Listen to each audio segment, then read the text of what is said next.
Mike e Marcos estão de volta com mais um filme dos Bad Boys. E desta vez a coisa ficou séria, pois a nova aventura envolve a reputação do falecido Capitão Howard. Mas será que vale a pena assistir Bad Boys 4? Era mesmo necessário mais um filme dos Bad Boys? Will Smith e Martin Lawrence ainda seguram a franquia? Neste vídeo eu vou responder a tudo isso, dando a minha opinião, dizendo se Bad Boys 4 é bom ou não. Mas antes, já se inscreva no canal para não esquecer no final e para a gente toda semana conversar sobre os mais variados assuntos do universo geek. Bad Boys 4 comprova que Will Smith e Martin Lawrence são os maiores pilares da franquia, seja na comédia, na ação ou simplesmente no carisma que os dois carregam com seus personagens para a tela, fazendo deste filme o mais divertido de toda a franquia. Porém, percebe-se desde o terceiro filme que a franquia teve um direcionamento para que a dupla não fosse apenas o pilar por serem os protagonistas, mas para que tudo girasse em torno deles. Desde o fato da vilã do anterior querer a cabeça do Mike e isso resultar na descoberta sobre a existência do filho dele, como agora neste filme o passado do Capitão Howard voltar sem que ele possa se defender. Então, novamente, tudo fica nas costas dos nossos queridos Bad Boys. Só que nesse filme as coisas vão ficando mais tensas. Afinal, o Capitão confiava única e exclusivamente nos seus Bad Boys. E assim que o vilão descobre sobre os dois, ele vai atrás de todos a quem eles amam, enquanto eles vão ficando de mãos atadas a tal ponto de se tornarem fugitivos da polícia. E nesse desenrolar, nós temos acertos e erros.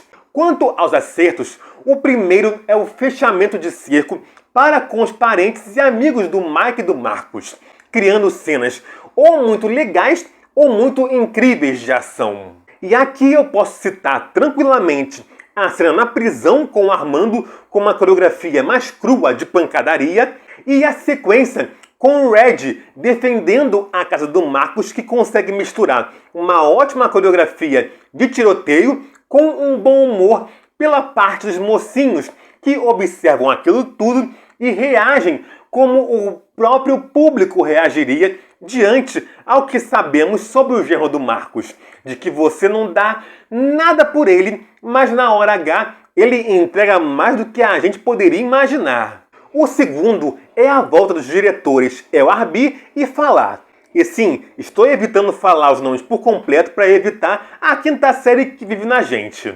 Eles mantêm o senso de perigo, que foi um elemento que trouxe um frescor à franquia, mas sem perder a identidade zoeira da dupla. Você sente, em certos momentos, que qualquer um pode se ferrar. Por exemplo, a Rita na cena do elevador e a esposa do Mike durante o clímax. Mas aqui você vê o Marcos levando uma mordida do braço de um crocodilo e você automaticamente lembra que é um filme dos Bad Boys. E por fim, mas não menos importante, aliás, o contrário, é a entrega de Will Smith e Martin Lawrence, cuja inversão de papéis é muito bem-vinda nesse filme.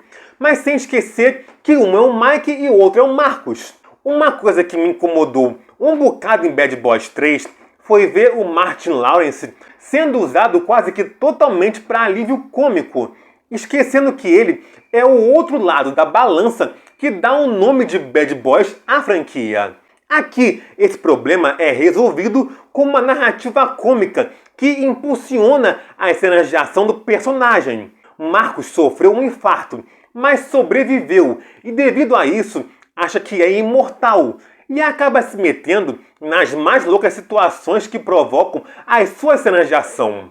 Já com o Mike temos a mesma coisa, só que ao contrário. O Mike sempre foi o cara da ação e aqui ele continua sendo, mas tem a questão de ele sofrer com a síndrome do pânico pelo medo de perder aqueles que ele ama.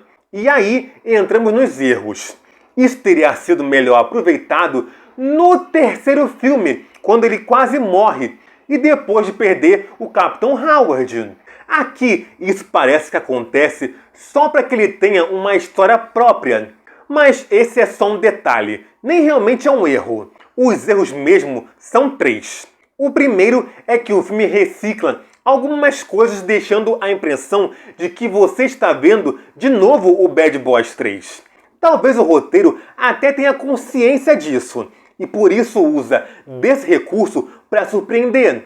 Por exemplo, começar novamente com o casamento, mas os noivos são a surpresa, devido ao que a gente já tinha visto no filme anterior. O infarto do Marcos lembra o atentado ao Mike, mas por acontecer logo no comecinho, esse efeito de se preocupar com ele realmente é invertido, a ponto de se tornar o fator que inicia o alívio cômico da ação. O segundo é que parece que eles esqueceram o desenvolvimento do filme anterior e criaram uma trama que fica confusa ao não conversar com o terceiro filme. E aí eu volto à questão do casamento. O Mike estar se casando causa mais espanto do que qualquer outra coisa, justamente pela noiva ser uma personagem nova e aleatória na franquia, em vez de ser a Rita, cuja relação de interesse amoroso para ambos já havia sido estabelecido no filme anterior. E o pior é que o filme não faz esforço para que tenhamos um mínimo de apreço pela esposa do Mike, e assim estejamos engajados por ela durante o terceiro ato. É como se o filme quisesse criar uma trama novelesca, mas sem saber se avança uma casa ou se volta 2 casas. Pois, em certo momento do filme, até o cara com quem ela está se relacionando, a Rita, que é ninguém menos que o Reed Richards do primeiro Quarteto Fantástico da Fox, menciona o sentimento que ela teve pelo Mike. Mas aí você fica na dúvida se eles vão manter as peças como estão depois da reviravolta previsível com o Senhor Fantástico, ou se no próximo filme as coisas vão mudar para que o Mike e a Rita finalmente fiquem juntos e se conclua o arco iniciado em Bad Boys para sempre. O terceiro erro é que o filme está mais preocupado com as piadas e a correria da ação e acaba não aproveitando para desenvolver direito a conexão entre o Mike e o Marcos durante o segundo ato. Fica muito no básico a relação entre eles, e isso é ruim, porque não nos dá mais argumentos para a gente gostar do Armando, e até mesmo para a gente comprar a ideia do Mike defender o Armando. Além dele ser filho dele e ele querer compensar esses anos todos sem estar presente na vida dele. Mas mesmo assim, ainda é um filme muito divertido, tanto na comédia quanto na ação.